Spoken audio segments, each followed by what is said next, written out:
నమస్తే. మీరు పండక్కి ఊరెళ్తున్నారా? అందరికీ పండగ అంటే సంతోషం ఉంటుంది. కానీ మీరు మీ పండక్కి ఊరెళ్ళే సమయాన్ని మీరు దొంగలకు చెప్తున్నారు. దొంగతనానికి ఆస్కారం ఇస్తున్నారు. ఎలాగో ఈ వీడియో చూడండి. పండక్కి ఊరెళ్ళడం ఎంతోమందికి సంతోషం ఇస్తుంది. అందులో హైదరాబాద్ దాదాపుగా ఖాళీ అయ్యే పరిస్థితి ఉంటుంది. ఎందుకంటే ఆంధ్రప్రదేశ్ వాళ్ళంతా హైదరాబాద్లో సెటిల్ అయిన వాళ్ళు సంక్రాంతి పండుగ చాలా ఇంపార్టెంట్ కాబట్టి పండగకి ఊరెళ్తారు. ఇప్పటికే టోల్ ప్లాజాలన్నీ కూడా ఫుల్ అయిపోయినాయి. విజయవాడ రహదారి ఇప్పటికి ఒక 2-3 గంటలు ట్రాఫిక్ జామ్ అవుతున్నది. తెలంగాణలోని అన్ని ప్రాంతాల్లో నుంచి కూడా ఆంధ్రప్రదేశ్కి వెళ్తుంటారు. ఇదంతా బాగానే ఉంది. అయితే మామూలుగానే ఇంటికి తాళాలు వేస్తే దొంగతనాలు జరుగుతూ ఉన్నాయి. పక్కింటికి పోతే కూడా దొంగతనం అవుతూ ఉంది.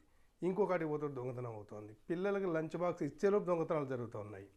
కానీ మీరు జాగ్రత్తగా ఉండకపోతే మీ ఇల్లు కూడా గుల్లవుతుంది. పోలీసులు ఏం చెప్తున్నారంటే, మీరు విలువైన వస్తువులన్నీ బ్యాంకుల్లో ఉంచండి, లేదా పోలీస్ స్టేషన్కి సమాచారం ఇవ్వండి, లేదా మరో చోట దాచిపెట్టండి. రైట్, ఇంతవరకు బాగానే ఉంది.